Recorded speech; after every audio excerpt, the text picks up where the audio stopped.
And we're back. Hello, YouTubers. Mike and Sierra here. That's her goofy smile. I mean, it's been like since our last video. We were saying it was 6 months, and hair has changed since then. Yay. She's gone blonde and blue. Yay. Blonde, blue, and dirty blondish brown. Dirty brown, blonde. Dirty brownish blonde. I don't know. So, continuing, this is going to be part 2 of our recent videos, and she's going to continue with Record Store Day acquisitions. So this is the last one I have. This is a reissue of Tom Petty and the Heartbreakers. I think it's their first album. It is. It is, yeah. It's their first album, and it's cool because this you just think is a regular reissue. Well, you're wrong, my friend. It's on white vinyl. Yay! It was so epic. I was just like, ooh. White vinyl. I love white vinyl. It's just so pretty. I have. Let's see. That's got an imperfection there, too. No, that's dust. Is it? That's dust. Oh, nice. Yeah, see, yeah. I think then I have that Paramore album. I had that Paramore album that I had shown way back in our early videos, and that's on my vinyl also. And I could swear that I have another one on my vinyl. That was the Riot album, which I wanted to get, and instead of getting one for me, I got one for her, and now I can't get it. Because I'm an actual Paramore fan. Okay. Anyway, an artist that it's been not so recent, but seen her and never listened to it, and love it. Kate Bush. Been collecting everything recently. Did I even show that last album that I did? Did I show that one? It's been such a long time, but picked this one up, The Kick Inside, which is awesome, and I've been collecting as many as I can possibly grab, and this was $3, and this thing is pristine. And I actually listened to this today, and her voice is just so pleasing to the ear. You know, she's got these high tones, but it's very soothing to me. It's very soothing, and the fact that she writes just about everything and produces almost everything is very impressive to me. So Kate Bush is another artist that I've really gotten into lately and listened to. So this is another one to add to the collection. So, as I've mentioned in earlier videos, I believe, I'm a fan of Paul McCartney. I'm just starting to get into the Beatles, which I think is kind of ironic. But, yeah, I do enjoy Paul McCartney quite a bit. He's my favorite Beatle. I do. You know. And at the said record show this past April, I picked up like 5 new Paul McCartney albums here. And see, I have London Town, since I have like 4, I'm not going to go into much depth about all of this here. I have London Town, which has, let's see, Let 'Em In. With a Little Luck, and you know, those songs, you know, because there are some fan favorites on each album. But London Town, good one. But she likes Paul McCartney so much that she listens to all the songs. So she's not just listening to the hits, she's listening to all of them. What are you doing? My finger itches. Oh my god. She's doing this thing with her finger. Okay. I don't know. Anyway. And then I have a greatest hits here, and it has like a picture of all the albums here, and you know, just nifty to have. And then I have Tug of War on here, and it has Take It Away, and that's an amazing song. That is my favorite song from Paul McCartney. And that is my favorite song. And then it also has Ebony and Ivory, Paul McCartney's duet with Stevie Wonder, also a very good song. Yes, Stevie. Yes. Stevie. Tug of War. And then I'd have to say this is one of my favorite ones. It's Band on the Run. I love this album. I love it. Which, incidentally, they're reissuing. No, yes, they're reissuing this. Really? Yes. Oh, I love it. Remastered, double vinyl. Yep, oh my God. 180 gram. I just love this album. I love the song, The Band on the Run, and then I just love the album, just period. Unfortunately, this one is a tad warped. Yeah, that's the one? Yeah. Yeah, we bought a whole bunch of records from this one vendor, and we looked at it, but we could. It was pretty tiny, but it does jump. It does jump, like, cause I had a pretty dang old record player, and it didn't have the right needle on it, and so like we had to put a dime on the head because otherwise it just kind of float right above the groove. It was a beginner introductory turntable for her because I wasn't sure she was able when I did give it to her that she was gonna take care of it and whatnot. Now she has one of the professional turntables in there. Yeah, so Band on the Run, excellent album here. Yeah. Oh, is it my turn? Yeah. Thank you. Bring it back to me.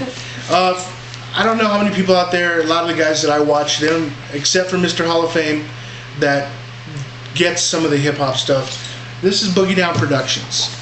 I picked this up for probably about 10 cents, and it's an import, and this is the kind of hip hop that I like because it is positive and the beat is a party beat. I mean, I could rock this in the club. Even today, if I were to throw this version, this remix, I've never heard about. I have promo 12 inches of this track on Jive, but this is Jive UK, and it's of course in the UK they always did their own remixes, which is why I loved to get the remixes. But this remix is kicking, and but again, I mean, a lot of the guys that I watch, they don't even listen to hip hop except for Mr. Hall of Fame and the Teacher. The Teacher does. So he'll Mr. Hall of Fame and the Teacher, they will appreciate this, and that I know of. I don't want to offend anybody because you could have a secret hip hop love that you're not telling people. So, but this is classic stuff from '89, and that's the hip hop that I like. '80s and early '90s, but anything beyond that is just total crap. So.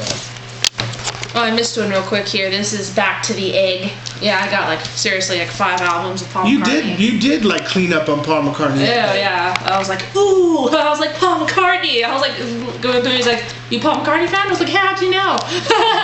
She only had a stack. I had a stack there. It was pretty funny.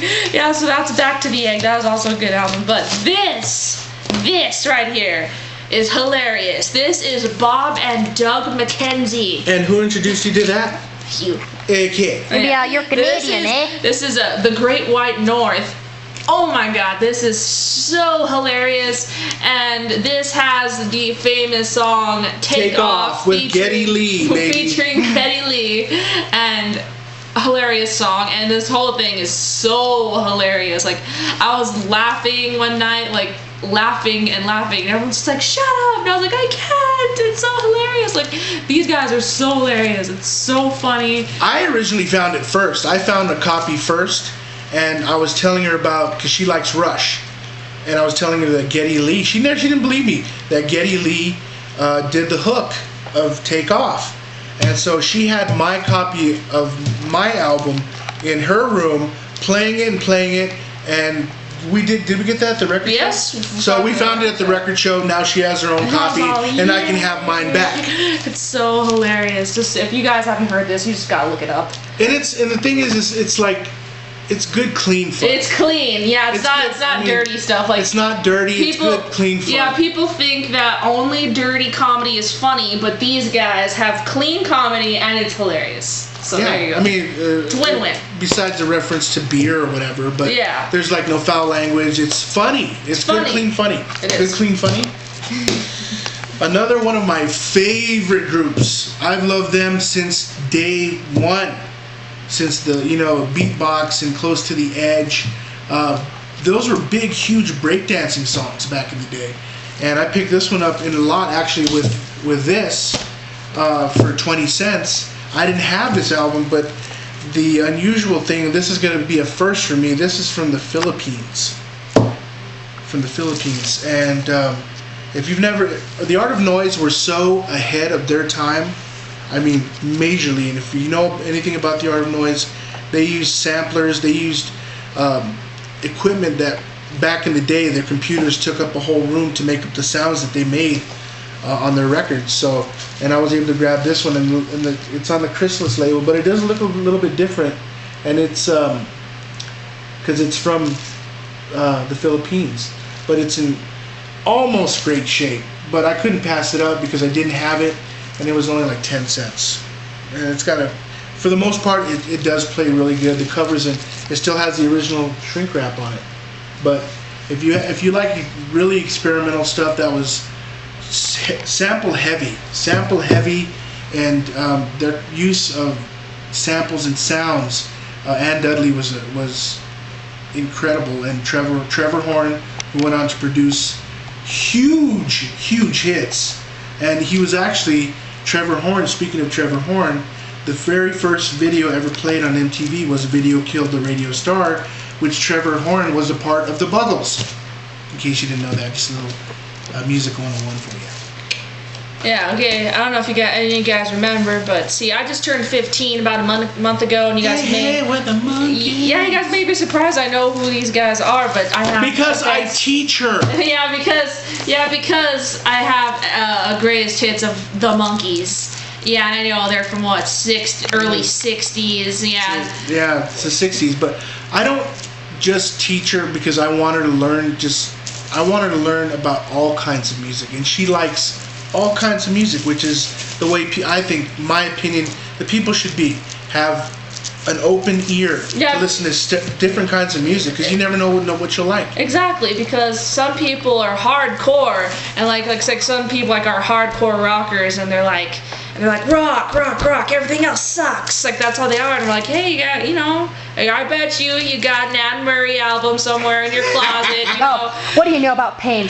Curse you, Anne Murray. Yes, exactly. That's what I'm saying. Like, there's no way someone could be that hardcore that they listen to one genre of music. I think everyone at least listens to the least, mind you, 2 genres.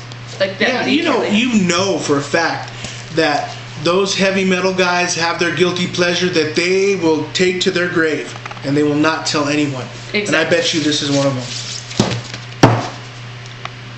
Yep, it's Neil Diamond. Nope. I remember listening to this as a kid, and still naive and learning about music, but over time I had always wanted to grab this one, and I finally found it for $3. Actually, the store that we go to, I've created a really good rapport with this owner, and now we get, what's the percentage?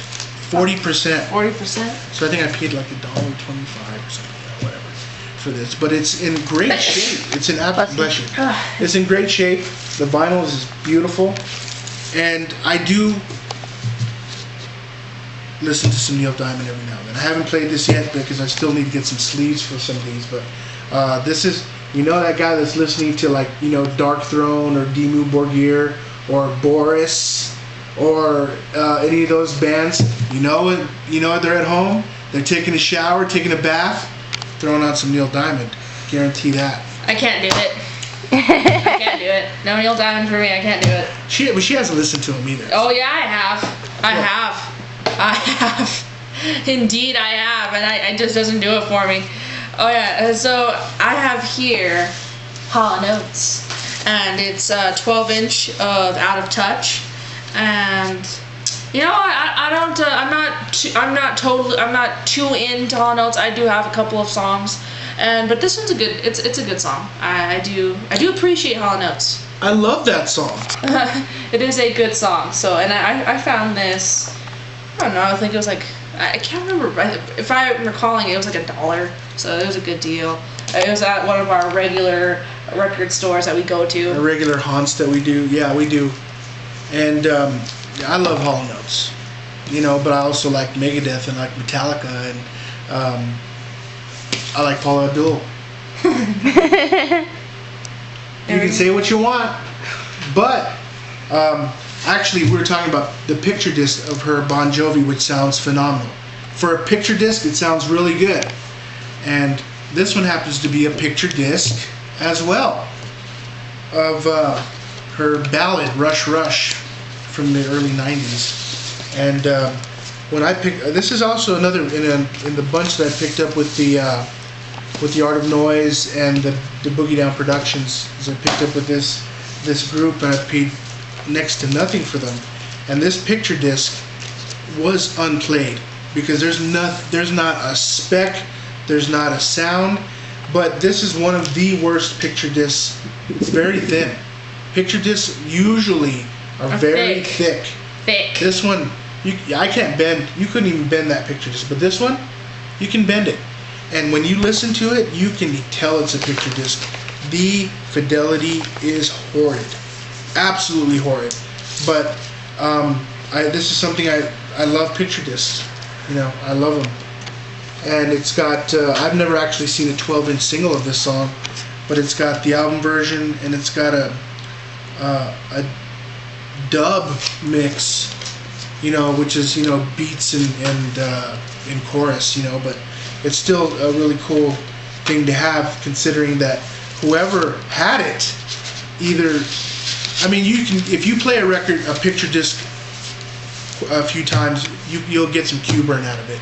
And this one had nothing, but you can hear the sound when you put the needle on it, and it's not. It has to do with the pressing. It's absolutely horrible pressing, but it's a cool item to have. Yeah, that's it's like you can't have it both ways. It's like you have a picture disc, except the only except for the Bon Jovi. The only exception I've ever seen is that Bon Jovi, and I thought it was phenomenal.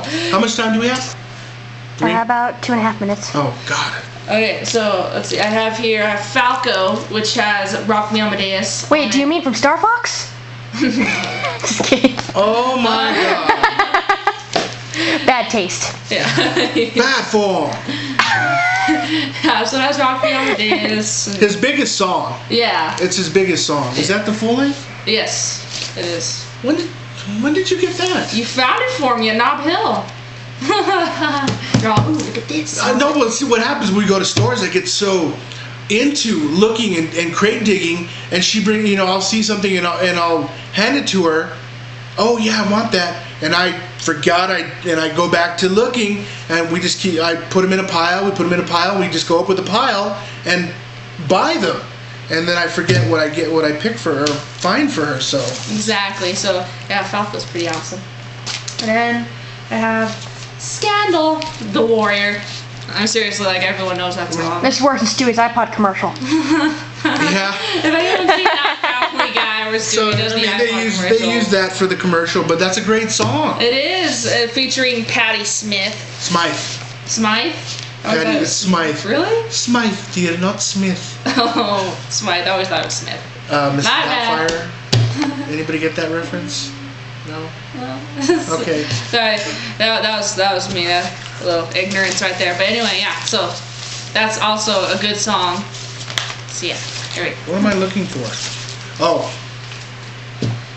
They broke out in a huge way, but they didn't last very long. But it was definitely something worth, you know, if you like that 80s, late 80s R&B, Soul to Soul really did something for urban pop. That's what I call it, because it's not really urban, it's urban pop to me, because they really did make it well. But this Karen Wheeler was excellent vocalist, and Jazzy B produced this album, and he also did lots and tons of remixes. And I don't really know if he's doing much these days, but this album really did make a dent in the music genre in the late 80s. Is it time to go? Okay. We'll continue shortly. We'll see you next time.